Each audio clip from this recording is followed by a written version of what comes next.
umas mulheres que oravam junto ao rio. E uma delas é mencionada, Lídia, que vendia púrpura, tecidos coloridos de vermelho. E Deus abriu o coração dela, ela creu. E não só creu, já decidiu para valer, convidou os missionários para ir para a casa dela e tudo mais. Não é? Segura um pouquinho ainda aí, para o pessoal não desviar, depois você joga o texto. Bom, Paulo continuou pregando, falando de Jesus. E atrás dele ia uma moça adivinhadora, espírito de adivinhação. Talvez no início ele ficou contente, porque ela dizia assim: esses são servos do Deus Altíssimo. E aonde ele ia, ela ia atrás. E na verdade, ela adivinhava, e os que cuidavam dela, talvez um tipo escrava dos senhores, ganhavam muito dinheiro com a adivinhação dela. Talvez no começo Paulo gostou, mas depois aquilo começou a desviar a atenção do Evangelho, chamar a atenção para a pessoa. E Paulo, no momento, disse assim: em nome de Jesus, saia, Espírito. E pronto, saiu. Acabou a adivinhação, e aquilo causou uma grande perseguição. Resumindo, pegaram Paulo e Barnabé, depois de açoitar, jogaram na prisão, lá no fundo, o lugar mais seguro. Mas Paulo não desanimou, começou a louvar Deus, cantava de Jesus, louvava Jesus, e à meia-noite, Deus entrou no cântico, com o baixo dele, trazendo um terremoto. Todas as portas da prisão se abriram.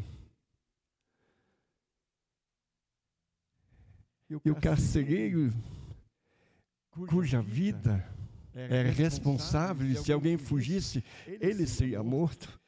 Ele viu as portas abertas, pegou sua espada, ia se lançar nela, se suicidando. Mas Paulo, que percebeu lá no fundo: não faça isso, nós todos estamos aqui. Ele pediu uma lanterna, entrou lá dentro, lógico, é a lanterna daquele tempo, né?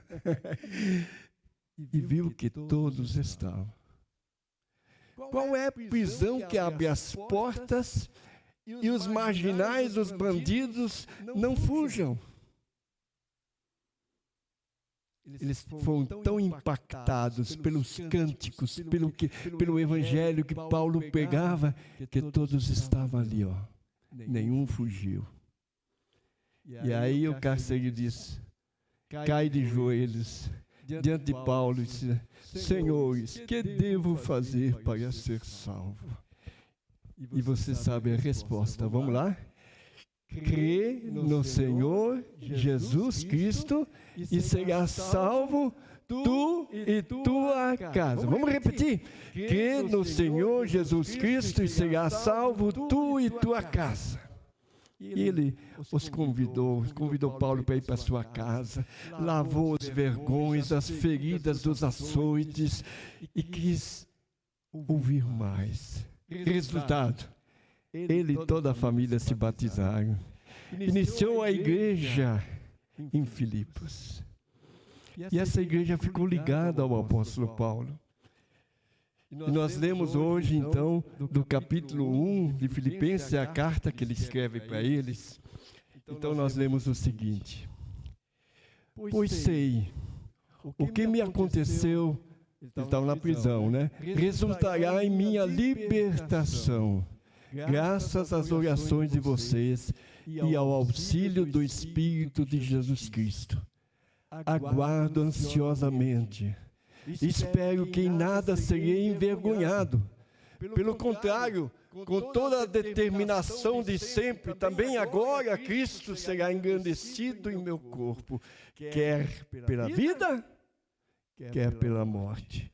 Porque para mim, o viver é Cristo, e o morrer é lucro. Caso continue vivendo no corpo, terei fruto do meu trabalho, e já não sei o que escolher. O versículo que mais chama a atenção é esse versículo, né? Que 21, porque para mim o morrer é Cristo. Pode passar. Passe mais um. Para mim o morrer é Cristo. Desculpa, o viver é Cristo. Fiquei... Você pode dizer isso? Para mim, o viver é Cristo. O que significa isso? Meu objetivo de vida é glorificar a Cristo. Ele é o foco. Ele é o alvo do meu viver. É o meu maior desejo. Hoje temos tantos desejos, né? Lembro uma vez nós estávamos botando uma campanha evangelística e quase um carro veio contramão numa curva. Não sei se a dama se lembra. Pela graça de Deus eu pude jogar para o lado e ele passou raspando quase. E a dama disse assim: pai, eu nem fiquei com medo. Por quê? Para mim o viver é Cristo e o morrer é lucro. Né? Mas ela dizia assim, mas eu não queria morrer. Não sei se ela ou a Cláudia, eu quero casar ainda. Então temos tantos desejos, desejo disso, daquilo, né?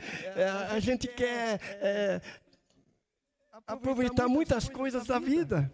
Mas o mais importante é o foco Cristo. Tudo para a glória dele.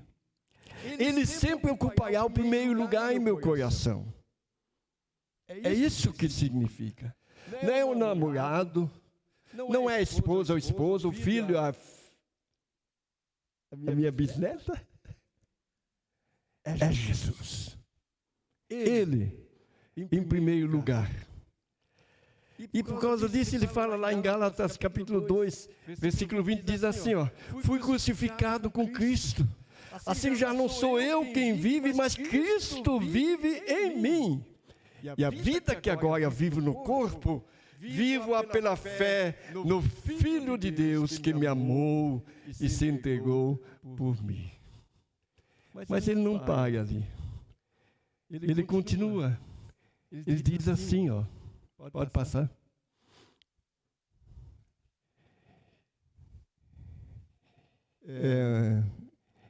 Ele diz que ele está num dilema. Ele entrou numa situação assim, viver, morrer.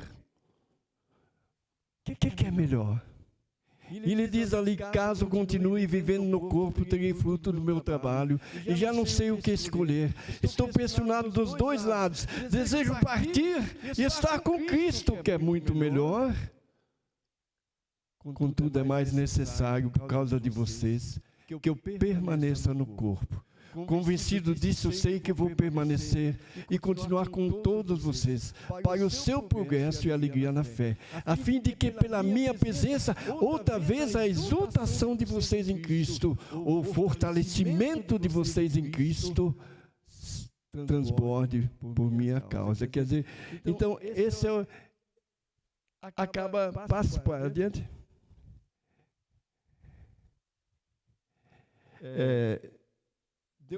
Deu uma variação ali no... Viu? Desculpe. Pode segurar. Ele não está na sequência certa, mas não tem problema. Não sei por que aconteceu isso. Às vezes passa de um computador para o outro, para o pendrive, e não está na sequência. Mas quando ele diz assim, o morrer é lucro, não é? A gente tem que entender isso. Porque além de ter no passado sofrido muito nas viagens de evangelismo, e agora ficar preso, vigiado dia e noite, antes na prisão, depois numa casa particular que não devia ser grande nem luxuosa, vigiado por soldados, sentir a ausência da igreja, do povo de Deus, uma certa solidão, apesar que ele era visitado. Se ele morrer, toda essa esse sofrimento acabaria. Se fosse executado através da pena da morte, seria lucro. Seria lucro. Por quê? Porque num piscar de olhos, ele estaria com Jesus. Morte é apagar para esta vida e estar na presença de Deus. Isso é maravilhoso. É lucro porque sua saúde estaria completamente curada. Seus olhos, que não enxergavam mais bem, porque ele começava a escrever sempre com letras maiores, ele disse até: veja com que grandes letras eu vos tenho escrevido. Depois, ele mandava outro escrever e só ditava a carta, porque seus olhos já não enxergavam bem. Naquele momento em que ele morresse, seus olhos seriam curados e veriam o Salvador Jesus, aquele que o amou, que deu sua vida por ele. Se lembra aquela música, não existe nada melhor do que estar nos braços do Pai. Ele estaria nos braços do Pai. Graças a Deus. Ele põe isso tudo na balança. O que é melhor? Viver, morrer, ficar, partir, dar frutos nessa vida, apesar do sofrimento, porque não estava bem certo se ele realmente ia sair da prisão ou não, ou ficar livre de tudo.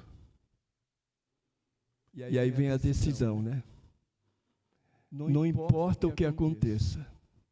Aqui já passa, querido, passa o de trás mais uma vez. Isso. O anterior, isso. Contudo é mais necessário por causa de vocês que eu permaneça no corpo, né? Então a decisão dele é ser útil, estar à disposição da bênção, do fortalecimento da igreja. Ele opta por isso. Né? Ele quer servir ao próximo. Servir ao próximo, irmãos, é fruto do amor de Cristo. Servir ao próximo, a igreja do Senhor, é demonstração do verdadeiro amor cristão. E também amor a Deus, porque quem ama a Deus ama o seu irmão. E o amor de Deus nos leva a buscar o avanço, o bem da obra de Deus. O versículo 26 que Paulo quer, ele que seria libertado, mas ainda a gente vê uma dúvida: se não for, seja feito com vontade. Eu visitei uma senhora, Dona Lourdes, a pedido do membro da nossa célula. Não sabia se ela era convertida ou não. Mas quando cheguei lá, falei com a filha dela, vi que a filha era convertida. E disse que a mãe era convertida. Eu pude conversar com ela. Ela, desde segunda até quarta, porque segunda eu recebi o pedido, mas só podia atender quarta, porque terça a gente está aqui das 8 às 10 da noite, trabalhando. Então, eu cheguei lá, a neta dela, porque ela estava assim. E a neta disse que o coração dela estava bem fraquinho. Mas todo dia ela pergunta: quando é que vem o pastor? Quando vem o pastor? É hoje que ele vem? Tive que me lembrar da minha mãe, que eu estava em viagem. Ela perguntava para a minha irmã caçula: quando é que vem o Horst? Ela estava para partir. Mãe, quando escurecer ele vai chegar. E ela olhava: está escurecendo já. E eu pude estar com minha mãe até ela partir. Enquanto eu orava por ela, ela partiu. Foi muito bom, foi abençoado. Mas estando com ela ali, Quando ela me viu, quando a neta disse, ó, pastor, está aqui, ela...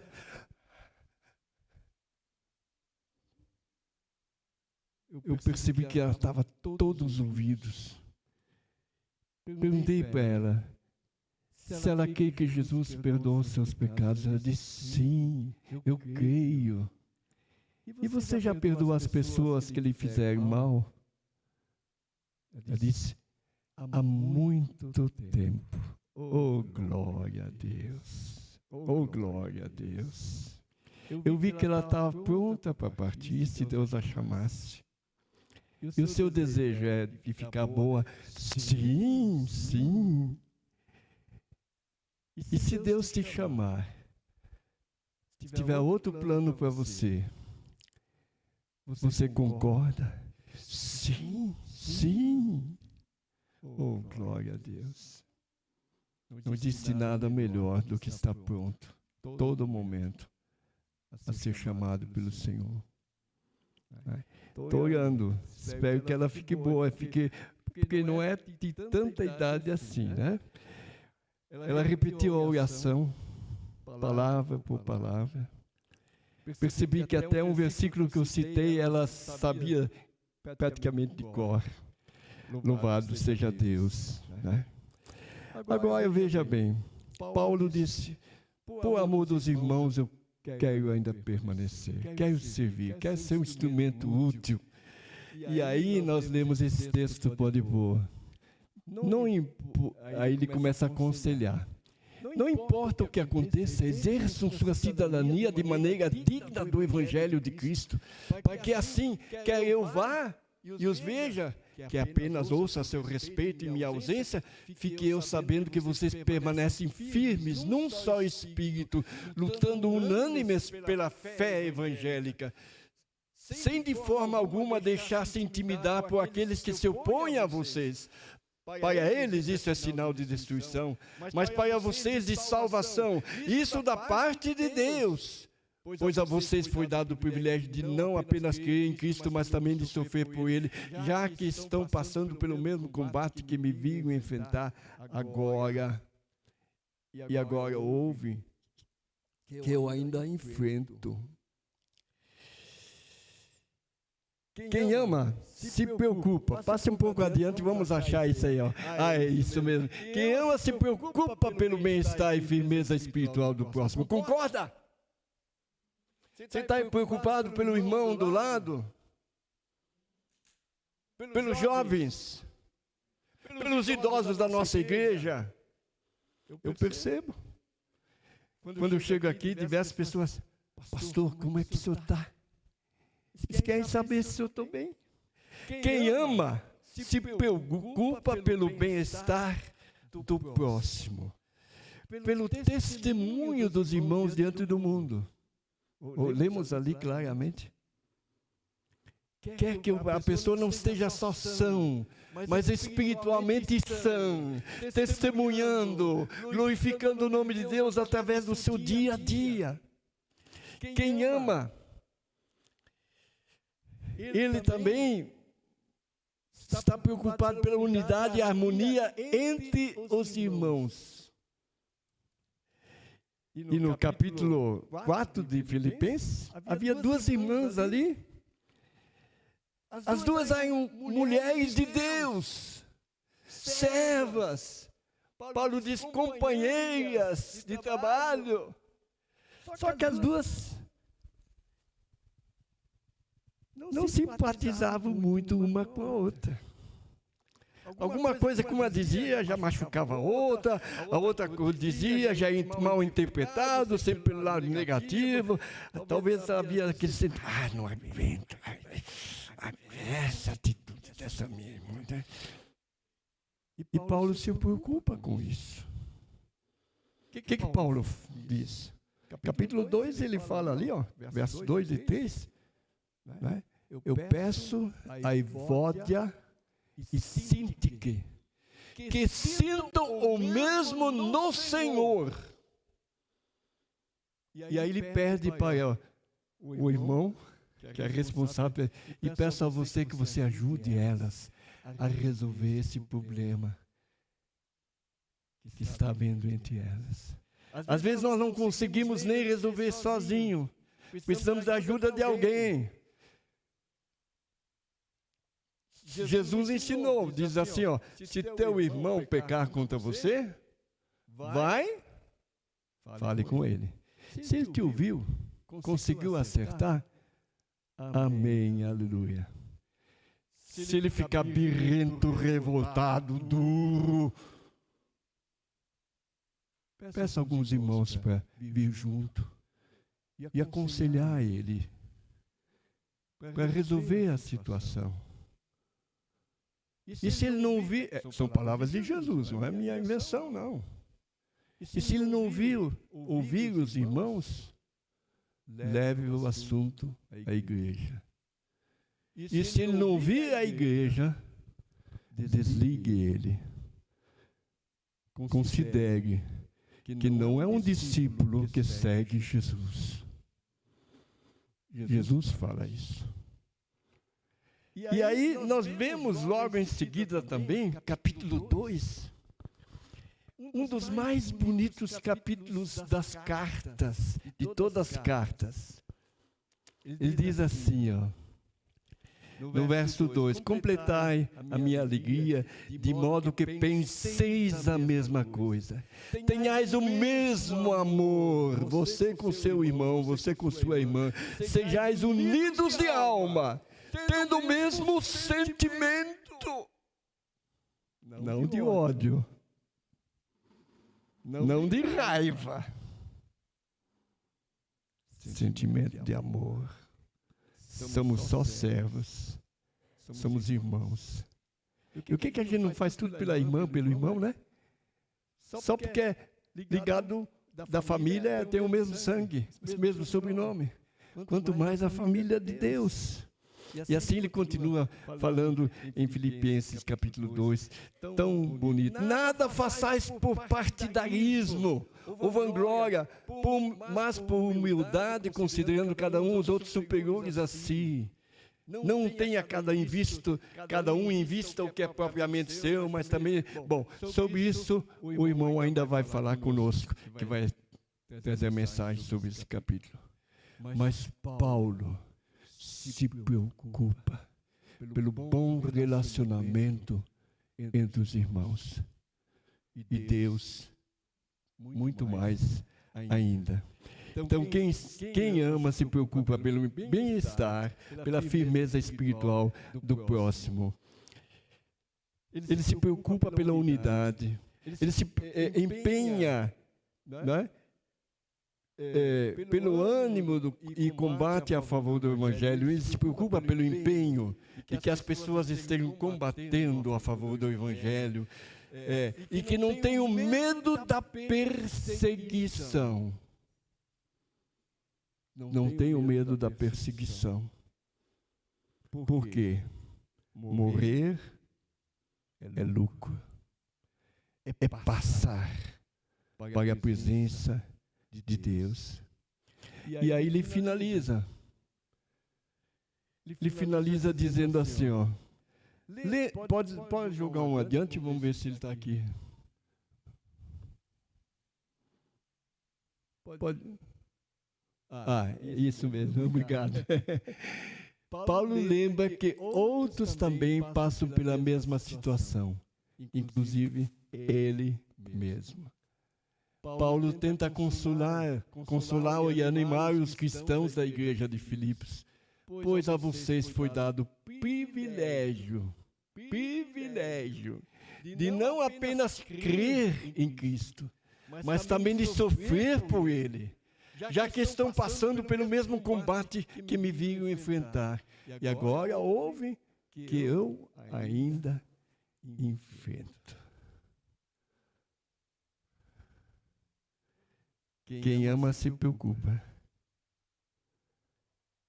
pelo próximo, pelo irmão, para que não tenha medo da morte, para que não tenha medo de ser perseguido, de ser prejudicado, porque ele ama e segue a Jesus. E Paulo diz, eu também passo por isso. E muitos passam por isso.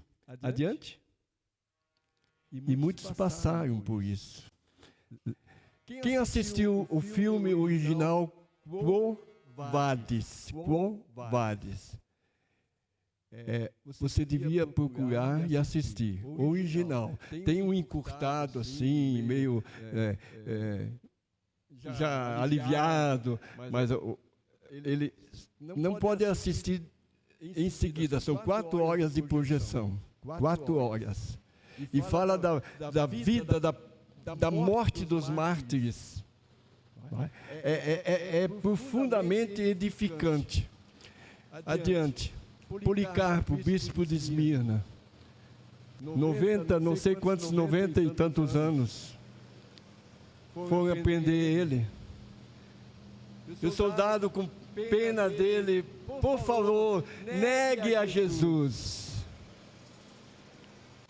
Eu tenho tantos anos que eu estou seguindo. Jesus nunca me abandonou. Nunca me negou. Não é agora que eu vou negar Jesus. Mas tu vai morrer. Não importa. Levaram. Deram mais oportunidade. Mas ele morreu como mártir. Provavelmente cantando um hino de glorificação a Deus. Adiante. Os inquisidores portugueses fizeram 40 mil vítimas na Espanha até a extinção do Santo Ofício em 1834. Estima-se que quase 300 mil pessoas foram condenadas. Nem todos foram mortos, mas muitos deles foram mortos. Esse aqui é João Hus, 1369, que ele nasceu até 1415, foi morto pela fogueira na Inquisição Romana. E assim, nós temos na história, passa adiante, mártires anabatistas por pregarem o batismo da fé. Quem que são os anabatistas? Nunca ouvi. Porque a igreja foi redescobrindo, Lutero redescobriu que a pessoa é salva pela fé. E outras igrejas, outros reformadores, e pregaram isso. Mas continuaram usando o batismo infantil, batismo que não é batismo de fé. É uma apresentação da criança a Deus. Porque a criança, a Bíblia diz, quem crer e for batizado será salvo, quem não crer será condenado. Adulto ou criança. Criança ainda não, ainda é outra questão. Hoje não queremos falar sobre isso, mas eu creio que as crianças são inocentes e Deus as recebe, porque Jesus disse isso. Então, os anabatistas, eles descobriram que a Bíblia diz que depois de crer, nós temos que ser batizados. E começaram a pregar. E pessoas se iam convertendo e eram batizadas, e houve uma grande perseguição, começando na Holanda. E ali se converteu um padre católico. Por quê? Primeiro ele perseguia, mas depois ele ouviu que famílias refugiadas numa capela foram mortos, todos eles através do incêndio causado para matá-los pela perseguição. Crianças, jovens e adultos. E o nome dele é Menos Simons. Diz não. Isso não é de Deus. Foi buscar mais conhecimento, se converteu a Jesus. E depois ele começou a pregar que as pessoas se arrependessem, crescem em Jesus e fossem batizadas. E ele, inclusive, era perseguido também, não conseguiu matá-lo. Mas esse grupo, chamado de anabatistas ali, dos quais vêm os menonitas. A Damares foi batizada. Eu fui batizado numa igreja menonita. Irmãos menonitas. Esse grupo foi apelidado de menonita. Por quê? Por causa do padre Menos Simons, que aceitou Jesus e começou a pregar o evangelho e batizar as pessoas. Não, os menonitas. Na história são conhecidos como anabatistas. Tanto eles como aqueles que foram para a Inglaterra pregar o evangelho da conversão e do batismo pela fé. E lá, porque ninguém conhecia menos Simos, o pessoal começou a se revoltar e perseguir também, dizer, não, porque esses que só vinham batizando, os batistas. E começaram a perseguir. Então, desse grupo, por causa disso, os batistas às vezes riem e dizem assim, nós somos primos. Somos primos. Não é? Os anabatistas da Holanda, ou todos aqueles que... E os que têm o nome Batista, lá na Inglaterra. Assim aconteceram as coisas. Muitos deles, tiveram que pagar com a própria vida. Me lembro de um quadro que eu vi.